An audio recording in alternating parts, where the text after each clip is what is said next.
Hilton brings you new ways to stay, with experiences that let you capture the glory days. Introducing the Graduate Hotels. Each inspired by local college towns, these stays are always original and never boring. Get in touch with traditions all across the country and enjoy a stay that's a class above the rest. Book at Graduate Hotels with Hilton Honors Points at Hilton.com. It's a win-win. Hilton, for the stay.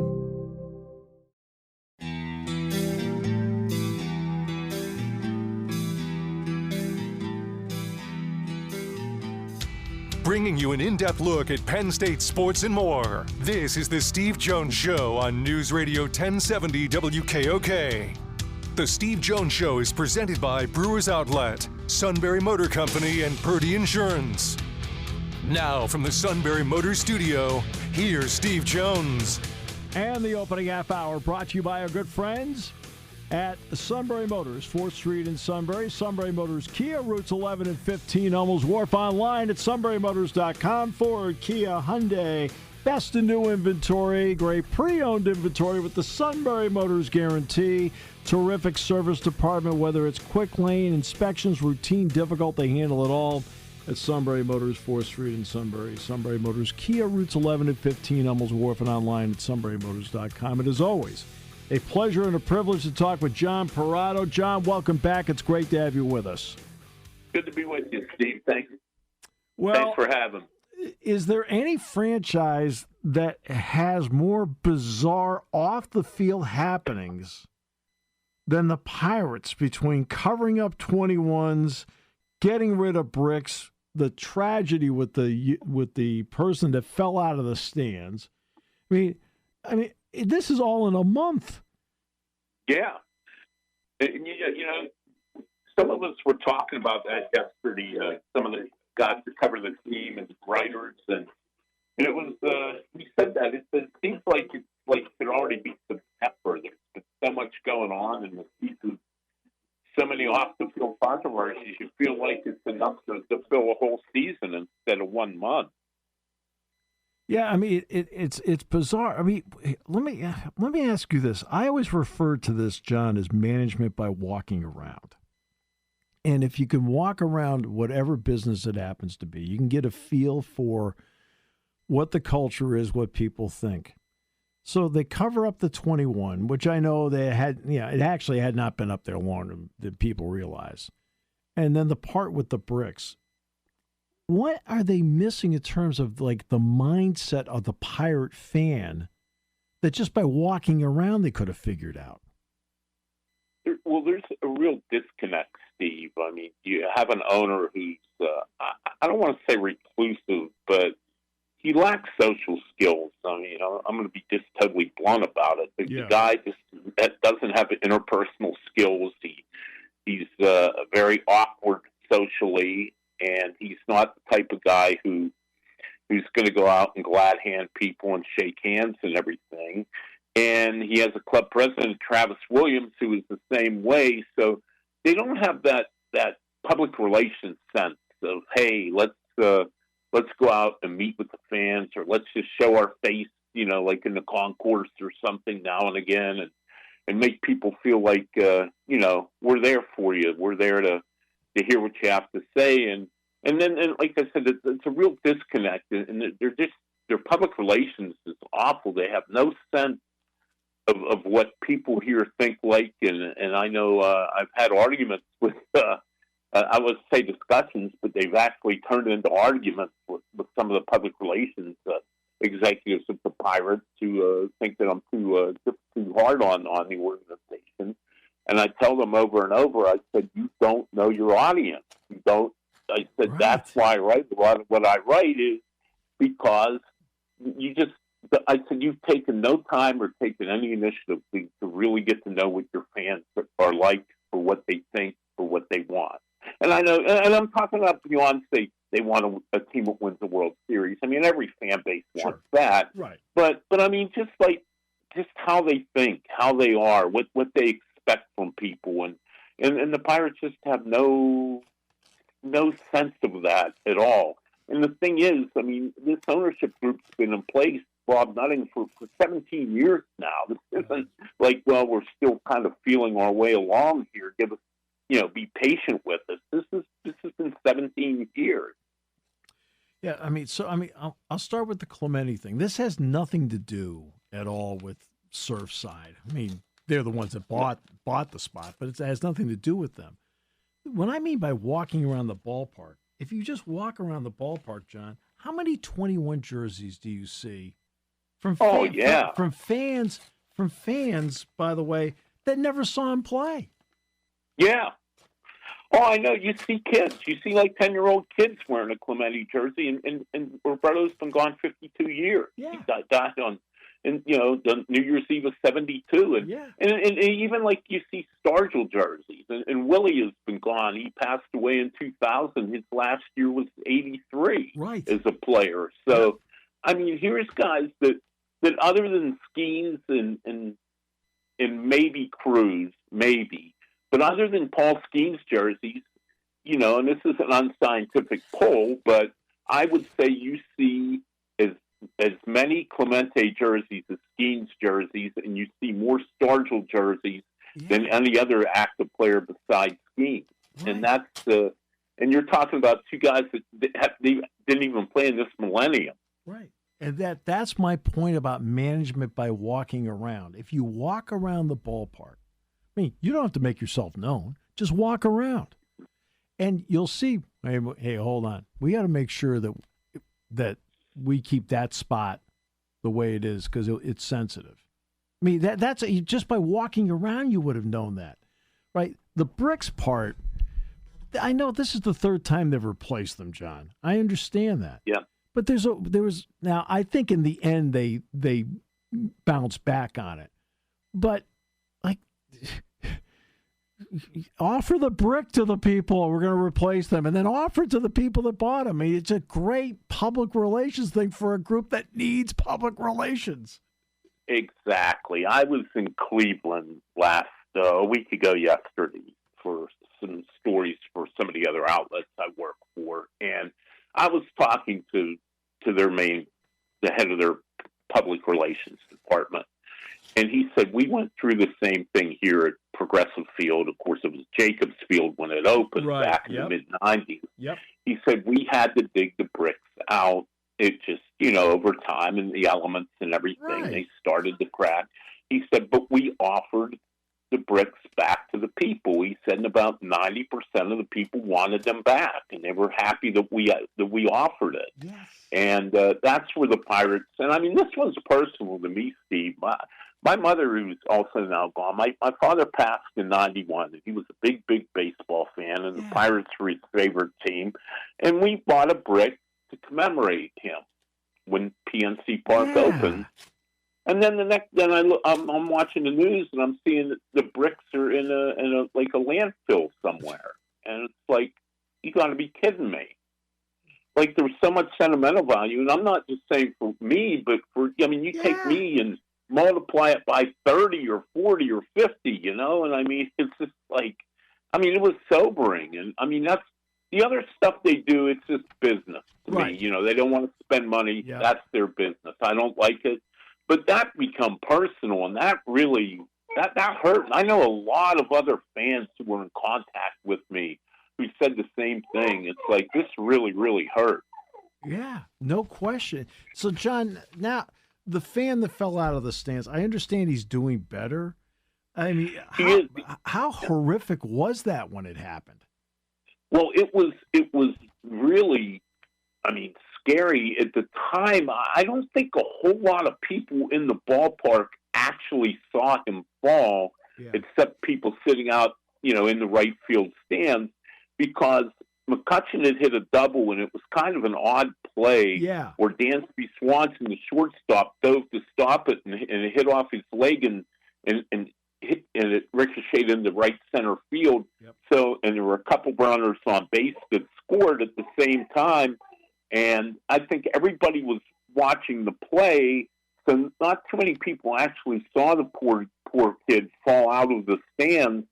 But then, as soon as the play was over, I know somebody in the press box went, "Oh my God! Look, there's a fan on the field, like laying face down on the field on the warning track.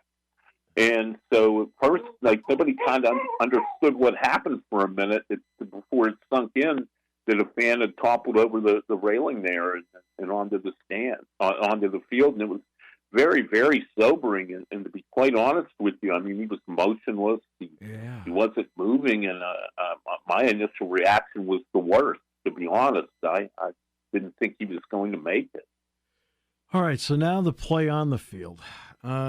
This has been another one of those Pirate years, which is the same as all of them. I mean, they're 12-23. I mean, they're playing just barely above 333 at this moment. And this includes having Paul Skeens on the roster.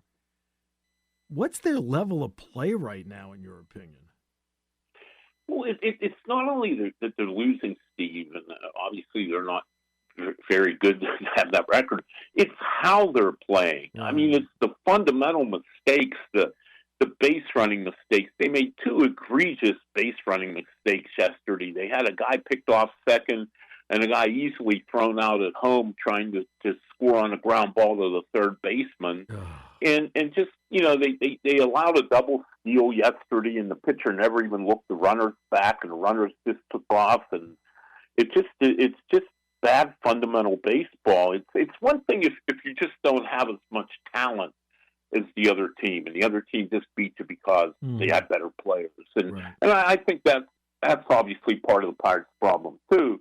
But they don't help themselves by just playing really, really bad fundamental baseball. Like they had a pass ball yesterday on a pitch right down the middle of the plate. It wasn't a hard pitch to have to try to block or catch, and you know, the pass ball on that, and then an error on a routine ground ball to shortstop, and it just I mean, it just goes on and on and on, and I guess the frustrating part is, you know, we as reporters, we ask Derek Shelton, we ask the players, you know, why does this continue to happen? It's get frustrating, and Shelton goes, well, our guys are trying too hard. I didn't buy that yesterday. It looked to me like they sleptwalked through that 4-0 loss to the Padres, and I'm sorry, maybe I'm looking at the game from a different lens from the press box than he is from the dugout. But it certainly didn't seem they were over trying by any stretch of the imagination. Football and baseball are different. We know that. But, for example, I've always used this example many times. The Seattle Seahawks ended up drafting Russell Wilson in the third round. Well, that meant he was on a third-round contract. So the Seahawks took advantage of having their starting quarterback on a third-round salary, and they built around it, built up their secondary, signed a couple of free agents, won a Super Bowl. The Pirates have Paul Skeens at $740,000, the major league minimum. Are there any similarities about one team wanting to build around a star and another team not willing to build around a star? It's a great analogy, and I mean, that's what you would think would happen. The Pirates would say, hey, our best player, our guy that really has a chance to lead us out of this wilderness that we've been in for 100 years, seemingly, is here, and we don't have to really pay him. So let's take that money that we normally would pay an ace pitcher, which would be about $30 or $35 million if he were a free agent, or $40 million, and let's take at least some of that money and get some other players to put around him and win now while we can take advantage of a potential 20-game winner making the minimum. But they don't seem to feel that way. They don't think that way. They just want to have the lowest payroll possible, and it's very, very frustrating to the fans. And you know, and it's not the fans, Steve. I mean, you know, fans are great. Visiting teams come in, and I run into scouts from teams, and I do some national stuff too beyond Pittsburgh baseball now. That's right. So I talk to people from other teams. Just, you know, I'm not just always just locked in totally on talking to Pirate people. Right. And I talk to like general managers from other teams, and I mean, off the record, I mean, all the time I get, what in the hell are they doing in Pittsburgh? What are they doing? And I tell them, I just shrugged my shoulders and said, I can't figure it out either. And I mean, so this isn't just me, it just isn't you, it just isn't the fans. This is people inside the game asking these same questions that you are, and it's just baffling. It's baffling to everyone. I think the Pirates fans are incredible because, they keep showing up, the TV ratings and so forth. I think they're incredible. They're aching for something, right? And as the customer, they deserve something, right? Not just show up and have a picture with the parrot and, hey, wasn't that a fun experience? I mean, come on. I mean, the Marquee can't say, hey, the Pirates are facing Manny Machado and the Padres today. It's like, yeah, exactly. And I've noticed these ads have been popping up on their official website, like, and exactly what you allude to, like Jose Ramirez will be, and the Guardians will be in town, like April 14th to the 6th or whatever the days were. Or Ellie De La Cruz and the Reds are coming to town May 14th. Yeah. Or, it's just like, it's like, it is. And again, I think the fans are realistic. They know that the Pirates aren't ever going to be in a position where they're going to have one of the top payrolls in baseball. And the fans don't expect that. Right. But goodness gracious, do they have to be in the bottom five every single year? And I just think the fans, they just, you look at what happened in 13, 14, and 15, and they didn't even win a division those years. They went into the wild card game each year.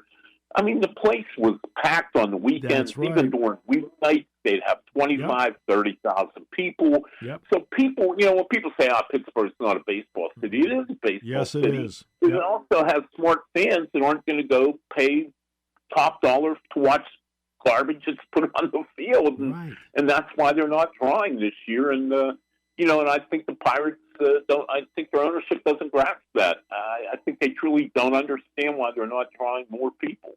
Back to management by walking around, which is how I started out with all this. Exactly. O'Neill Cruz made the transition infield to outfield. How's it been? It's getting better. It has not been smooth, but it is getting better. He's starting. I mean, as far as his routes to balls, they're getting better. He has those long legs and he can cover a lot of ground, and he is able to track down some balls that most center fielders wouldn't be able to track down. But the awareness of like what base to throw to, when to hit the cutoff man, when to try to throw somebody out on the bases is just really lacking right now. And in fairness, I mean, he has only been playing the position 3 months Right, exactly. at the big league level. Yeah. But I think he's getting there. He really is. And, it seems like everything's starting to click. Like, he's really quit swinging at so many bad pitches. I mean, he still will occasionally, but in the past years, he's just swung at basically everything. It's like just throw the ball near him, swing at it. And he's really done a good job. He drew 4 walks the other day. The Padres clearly on Saturday in the game didn't want to do anything to do with him, knew he's the one guy who can do damage. And they pitched around him, and to his credit, he took his walks. He didn't try to force the issue, and that's something I don't think we would have seen from him even last season. Right. Very quickly for you on a professional level, covering the Pirates, and it's not the easiest beat in America to cover, but you mentioned you've got a lot of other areas that you're covering right now. How refreshing is it for you to just not be in that of just the one team mode? It is. And I tell you what, Steve, I'm going to be totally 100% honest with you here. If I only wrote about the Pirates, I'm 61 years old, and I think I would be very close to hanging it up if I had to do that every day. So it does keep me refreshed. And I will say one thing about the Pirates.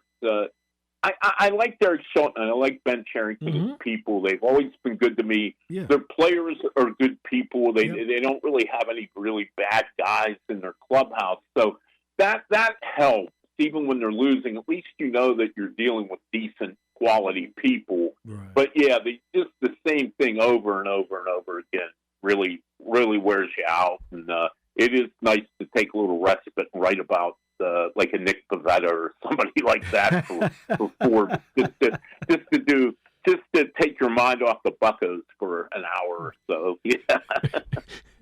Sometimes with the Buccos, you need more than an hour.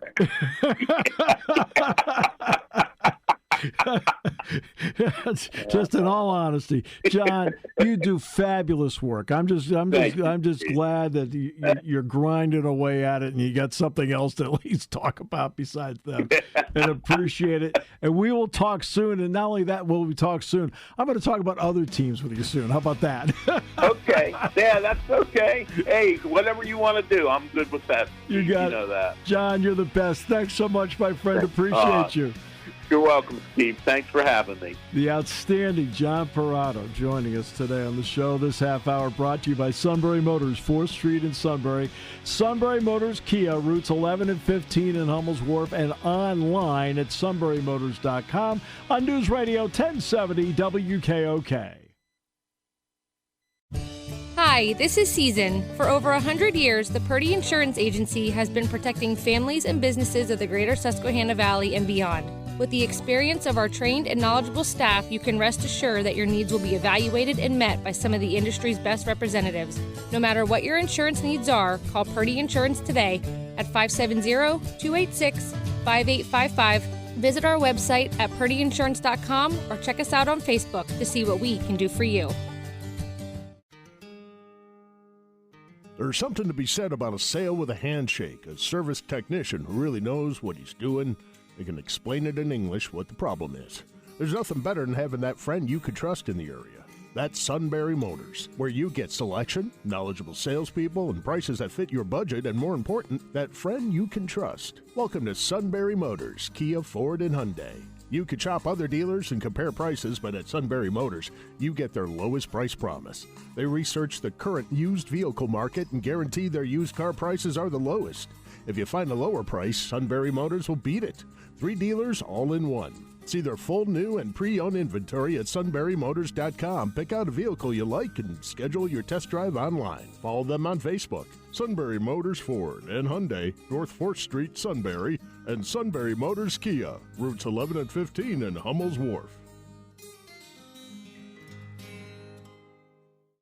The best get-togethers start with a trip to the beverage supermarket, Brewers Outlet, Reagan Street, Sunbury. Why? Because Brewers Outlet has not only a great selection of beer, including imports and microbrews, but also a lot more. Brewers Outlet has water, soda, they roast their peanuts every day, and you can't forget about stopping by the pickle bar. Look for great deals on wine coolers and all your favorite snacks.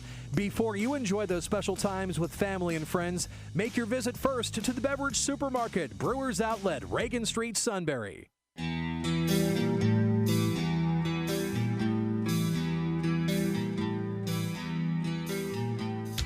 Bringing you an in-depth look at Penn State sports and more. This is the Steve Jones Show on News Radio 1070 WKOK.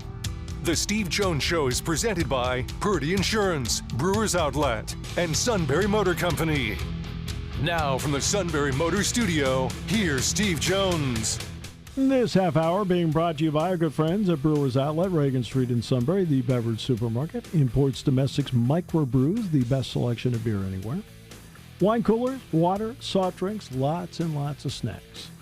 They roast their peanuts fresh and out every day. There's 6 great flavors of slushies, and not only that, but ready-to-drink cocktails now at Brewers Outlet. High Noon, Crown Royal, Jack Daniels.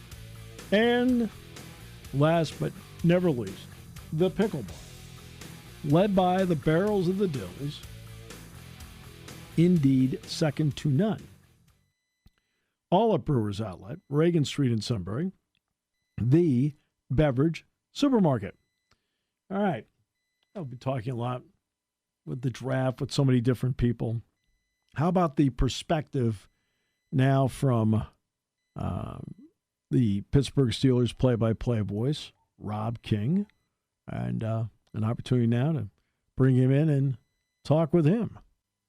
There you go. There you go, Rob. My fault. Hi. I have to hit all the buttons here, and I just looked around and went, I didn't hit that button, did I? Well, it's good to be with you. I'm glad I don't have to hit any buttons because my ability to hit buttons disappeared a long time ago and everything went. So the Steelers go out last night, and they picked Derek Harmon. Cam Hayward's on the back end of his career, one of the great players and people you'd ever want to be around. What was the thought process for the Steelers to get a guy like Harmon at this stage? Well, I think it was twofold. One, when you think about the needs on defense, going into the offseason, they needed to shore up or perceived they needed to shore up the secondary and the defensive line. They handled the secondary through free agency. They signed Darius Slay. They signed Brandon Eccles. They even went out and got a safety, Juan Thornhill, that I think surprised a lot of people, who can also play the slot. I think they have taken care of that part of the defense, which was a good defense, but as we saw late in the year, they could have some problems, and one of those problems was stopping the run against some of the top teams.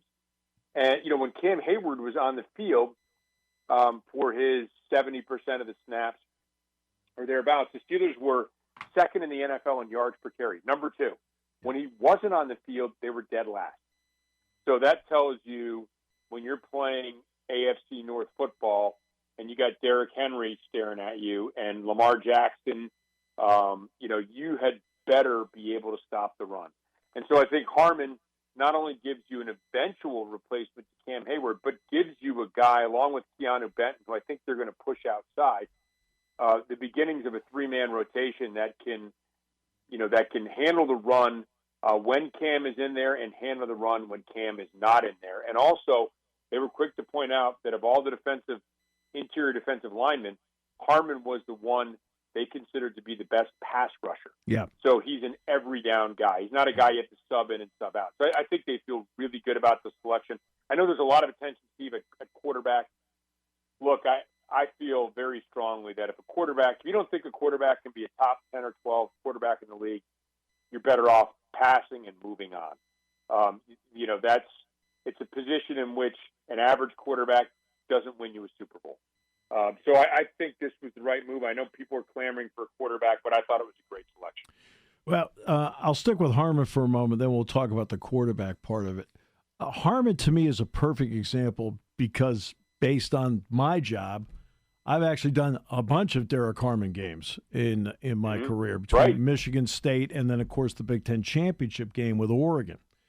To me, he's a perfect example, Rob, of a guy that on his own clock blossomed and came into his own. And I don't think it's any coincidence that when he got to Oregon with Dan Lanning, he took off because you're right. He has his rush up the middle, and I think he had 34 pressures from a defensive tackle spot. That is Aaron Donald-esque in terms of how you do it. Is that a fair evaluation?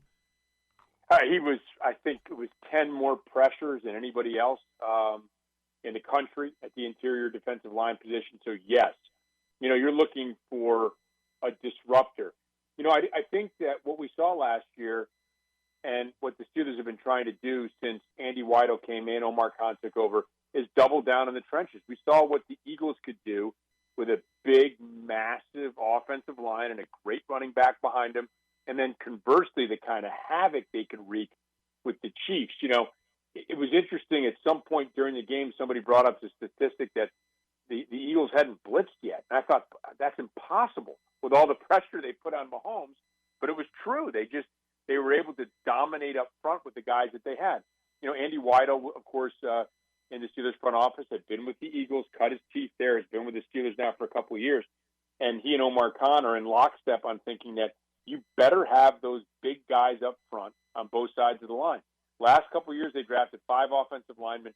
It's time now in the defensive line. And you get a guy like Harmon, this could be a real find for them. And I'm not sure they're done yet, Steve. I would not be surprised if in the 3rd or 4th round, maybe the 5th round, because it's a very deep draft, they go out and get another guy that can be part of their long-term solution along that defensive line. I just think it's too important to them. But you don't want to be, going back to your original question, you don't want to be oversold because this is still a league that throws the football. Yes, you have to stop, you have to stop Derrick Henry, but you also better be able to get some pressure on Joe Burrow. Right. It's not just smash mouth. You got to be able to do both, and I think Harmon's a guy who can do both. Yeah, and between Nolan, Grant of Michigan, and Harmon. I saw all three. If the Steelers had picked any one of the three, okay, and it turned out Harmon was the last guy standing. And so, and I saw all three of those guys because I did the Peach Bowl, right? Obviously, Grant, I saw a lot at Michigan, and Harmon I've seen a lot of. So I didn't think they could go wrong there. The quarterback part, it's interesting because we all know who the star of the draft is, and he is right now playing as much in the NFL as you and I are. He's still sitting there. So everybody knows who the star of the draft is. Right. And Rob, how important is it that in this league you don't reach at that position? I mean, because you see it every day. Okay, the Bengals didn't reach. They took Joe Burrow. All right, Lamar Jackson was not a reach. Ben Roethlisberger was not a reach. How important is it in this league, because you've seen reaches, to not reach for one? Yeah, I think we've seen that a lot recently. My belief is that if you think, look, there's different categories of players, right? I mean, there's your star-level players. There's that group just down below it. And when you think of the star-level players, you just mentioned Burrow, Lamar Jackson, Mahomes, obviously. Then Josh Allen. I'm sure I'm missing one or two. Then, sure. If you're nitpicking and went down a bit of a tier, maybe you'd say Jalen Hurts or Dak Prescott. Somebody of that ilk, Justin Herbert. You've got to have, if you have a good team and a tier one quarterback, you can win the Super Bowl. I think to win the Super Bowl with that next level down, you've got to have a great quarterback. Yeah. And then after that, I think it's almost impossible now to win with a quarterback who's not a superstar. Now, I always make the analogy, it's a little like pitching in baseball. You see guys get drafted in baseball, and teams will draft pitcher after pitcher, and one guy will hurt his arm, and another guy won't live up to his expectation, and another guy will flame out, another guy has off-field problems, whatever it is. You keep taking them because you can't win without them. Right. And so, it's a risk-reward thing. So I think this is a draft where there are a couple of guys that, might have the potential to be that upper echelon type. We've seen that in the past. We saw Brock Purdy, who I think is maybe that type of caliber, that tier two. Dak Prescott, go after round one, go later in the draft. I think that you can identify a guy like that, and I think the hope is that he is at worst a quality backup. And the Steelers saw with Mason Rudolph. Now he went in round 3. I think a player like Mason Rudolph, if you got him in, say, just one round later, you'd feel great about it, because I think in round 3 you're still looking for an every down contributor or a good, solid NFL starter. But think about Mason Rudolph a couple of years ago, comes off the bench, leads the team to the playoffs. Right. 3 straight wins. Otherwise they don't make it there. So there's value in those guys, but I think they have to be in the right position. And there's a chance that there's more there, and then you're congratulating yourselves for years to come if you take Dak Prescott or Brock Purdy. But I think you can't reach for those guys early. You have to have your own set of rules and guidelines and beliefs in that player. If Shedeur Sanders goes on to have a long, productive career and winds up a tier 1 or 2, tier 2 quarterback, you might regret not taking him. Right. But if he winds up flaming out, you're going to be sorry from the moment you took him until his career ends with another team a couple of years later. The Steelers already have their second-round pick. His name is DJ Metcalf. Yeah. And that's something that's really important in all of this.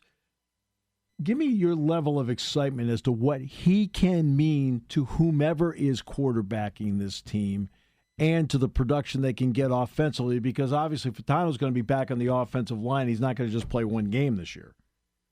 Right. Fatano is going to be a big acquisition. Your first rounder a year ago, Broderick Jones will shift to the left side. Yep. That leaves you with some questions, right? You don't know what Broderick Jones can do in the left side, and you don't know what Fatano can do, but there's a lot of talent there. DK Metcalf, as you address the Steelers' needs last year and this year. Last year, they were out trying to get another receiver. Rumors about Brandon Ayuk and others, including DK Metcalf. They weren't able to do that. Pickens got hurt. How much of that threw off the rhythm of the offense, and was it part of what they suffered down the stretch? I don't know. We'll never know the answer to that. But I do know they've been pursuing a guy like this, and now they've got one. And his I don't think there's a receiver in the draft who has more upside than DK Metcalf. No. Now, it's not as simple as spending a number 2 for DK Metcalf. You're also paying him $30 million a year. I understand that. It's not right. They're not exactly equivalent. But this guy is going to give you a premier option, a premier game-breaking option. He's a willing blocker, which is important in Arthur Smith's offense. Yep. They needed to upgrade in this offseason. Running back, wide receiver, quarterback. They have massively upgraded at the wide receiver position, which again now, if you're an opposing defense and you've got Pickens and you've got Metcalf, how often are you moving down that next guy in the box to stop this Arthur Smith running game? Because if you go out and get a veteran quarterback or have a guy who can read that, you are asking for big trouble when you have Metcalf and Pickens on the outside. So I think it helps in myriad ways. They need more playmakers. They've expressed the need of getting more speed and more game breakers on offense. Well, DK Metcalf is that. Fast, game breaker, a good fit as far as his willingness to block, a guy that's going to help lessen the load for the running game. It's a big, big acquisition for the Steelers. And by the way, a guy that Jack Ham and I talked to a couple of weeks ago that's excited about the Arthur Smith offense and the acquisition of Metcalf was Patrick Freiermuth. So, because he was at practice a couple of weeks ago, and he was thrilled with how all that played out. Round 3 comes up. You said the Steelers aren't going to be done on defense. So where do you see them? Because the Steelers have been, over the years, a reputation of being really productive in these rounds that are coming up. Where do you see some of the areas that they could be looking? I think because the draft is so deep at the defensive line position, I think they'll go get another one. Right? There are some guys that, a lot of teams don't want that nose tackle type still. There's a lot of teams that play 3-4. But, the Steelers' base is 3-4, but it's base in name only. I mean, they play 70, 75% of their snaps are with the 2 edge rushers and 2 tackles, right? Which is where a guy like Harmon with that great size, I think, really helps. I think that because there are such good nose tackles, if you could find one in, say, the 4th or maybe even 5th round, that is an upgrade over the other guys you have on your roster, I think that's the area they would go in. I think that if I were to guess, I think they're going to go another defensive lineman. I think they're going to certainly grab a running back. It's a very, very deep class. The Steelers. I was about to bring that up.